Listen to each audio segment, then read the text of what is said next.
Hi, I just want to make another little video and explain a bit about what I do with my guitar tops. This is one of my tops that's been braced up already, and I've just finished that, ready to go into the body once that's finished. Now, it's not your conventional guitar bracing, although I do have some of the similar characteristics of the Martin style bracing pattern which most people conform to. It has an X brace here and a main bar up here, which are the similarities. Basically, a long time ago I decided to start developing the bracing of my guitars because I felt I could get a more responsive top. I feel one of the problems with a lot of guitars is the separation of the notes. Sometimes you get a note that screams out at you, and then you'll get notes that are completely quiet. I've been developing this for quite some time now, and I feel like I've actually achieved some pretty decent results, and all the people who buy and play my guitars feel the same. People who can or cannot afford them, but they love them anyway. And I just decided to speak a little bit about it and tell you why I do what I do and the ideas behind it. So, first of all, you can see that these braces here are thin, high and sharp. They've also been hollowed out.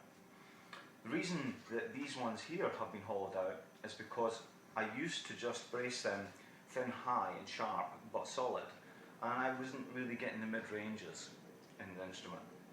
So I decided to hollow them out to lighten them up a bit, and it seems to have done a trick. It seems to work quite well. This here isn't really the same, and I'll get onto that in a minute. There's different theory behind that. On this side of the guitar are low, flat, round and wide braces, which I feel produce bass responses. And you can actually see that from here to here they're tapered as well, so that starts off about 12 millimeters and ends up being about 4. There's quite a lot of work goes into this, as you can possibly appreciate. It's not a 5-minute job by any means. It actually takes days to do this. So the other two things that I'd like to discuss are mainly on this one brace. Because I've got very few braces on the actual bass side of the guitar, I actually decided that I'd have to strengthen this side somehow, but yet keep it flexible. The idea I had was to actually create a spring-like brace going across the top of the scalloped area on this main X brace. And what that does is actually, you can see that it's very flexible. I tend to use very flexible woods. Sometimes I use Pernambuco. I've actually run short at the moment. Pernambuco is used for violin bows. But other materials work just as well. I've used Brazilian rosewood, Indian rosewood, Paduk. So I find that this one is Indian rosewood. It's worked really well. And I feel that it drives. If you can imagine the actual brace pulling, the bridge, pulling up on the guitar as the strings are strung through the top. This has a pulling action and moves the top, only slightly, but it moves it. And this here acts as a spring to bounce back. Now, it does this, but it also gives the strength that the top needs. You've got around about 56 kilos of pressure pulling on a guitar top with your average set of 12 gauge strings. So there's a lot to combat against them. Now, another take on that is this area here. When the guitar is pulling up here and the neck is pulling forward here, this part of the guitar is always under compression, and you'll probably witnessed in some guitars, older guitars, that this part of the guitar has a tendency to collapse. Now, I know this, and I know I have to keep this strong. I've got a big strong bar here, and then this bar here. Because it's so thin and high and sharp, it was a bit too stiff. I have done ones in the past like that, and again I was losing the mid-range a bit. So I had to come up with some ideas. And what I realised through studying material science and engineering as well, material science through 3 years at university studying Lutheran, we learned that wood has amazing properties. And one of its amazing properties is its tensile strength. And wood actually, believe it or not, has a higher tensile strength than steel. So, thinking of it, I realised that if I hollowed out this brace quite considerably, and had a considerable amount still holding here and here, then because this part of the guitar is under compression all the time, that then, transposed to here, becomes tension on the back side of this brace as that is under compression.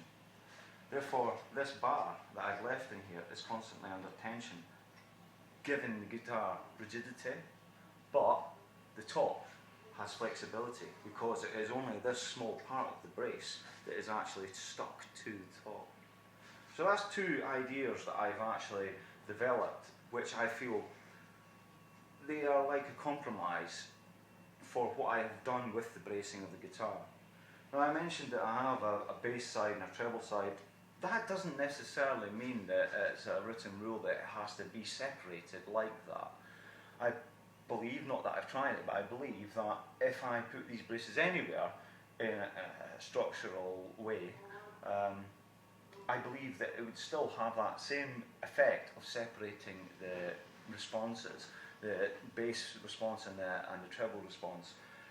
For me, it's about separating the tone. For when you play a note, it actually causes the top to respond in a certain way in a certain place.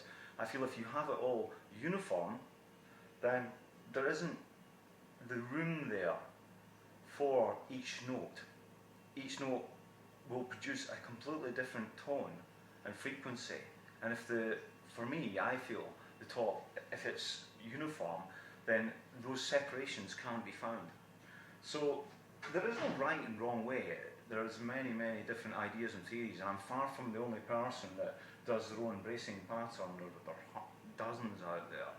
And I'm sure they work for the individual person because they've developed them themselves for their own reasons. And they know the feel. And I guess that's what it comes down to. You cannot substitute all the science and all the mathematical and acoustical theories in the world for a good feel. And that's what it really comes down to. And I've developed a feel for my own instruments and the sound that I want. The sound I produce, that my guitars produce, isn't your conventional Martin, Gibson, Taylor sound. It is a bit different, and I like that and I want that. And the players who play my guitars, buy my guitars, they want that as well. So that's just a little bit of the theory behind the bracing itself. And as you can probably imagine, there's a lot of this has to be done by hand. There's certain things in guitar making that can be done by machine. Not that I employ these methods because of my beliefs and my feeling towards that. But this has to be done by hand. And it is very difficult. It's a long, time-consuming job. But I feel that it actually works, and therefore I decide to do that. There's a lot of people would not agree with me, and that's fine. Everybody's entitled to their opinion. I feel it works for me, so I continue to do it. There's a lot of people now, I mean, going on to something else, I feel personally that if you're talking about having a handmade instrument, then that's what you should get. You should get a handmade instrument. There are many luthiers I know who actually use machines, and their ideas, their theories behind it as well. I learn by hand, I've done it by hand, and I know how to do it by hand, and I know I can do it by hand. So therefore I make life easy for myself, and I use machines. So that's absolutely fine for me if you want to do that. But what I would say is that if you don't value the ability to make by hand and feel that it's the 21st century and machines are there to make jobs easier, then why claim to be a hand maker of instruments? So I actually am a hand maker of instruments, and I want to stick to that. I have actually used some machines and tried it, but when they go wrong, they go horribly wrong, and I'd rather avoid that personally. But I think there's a lot to be said for having the touch and feel on the guitar all the time and understanding what's going on there. I think when you start to use machines, you can easily slip into a rut of disregarding a lot of this feeling. So therefore I like to stick to that. Anyway, I hope that's been informative and you have learned something about my guitars. It's my own thing that I do for myself, and I wouldn't expect everybody to agree with it, but that's what I do. So if you've got any queries, just get in touch, no problem at all. Thanks, bye.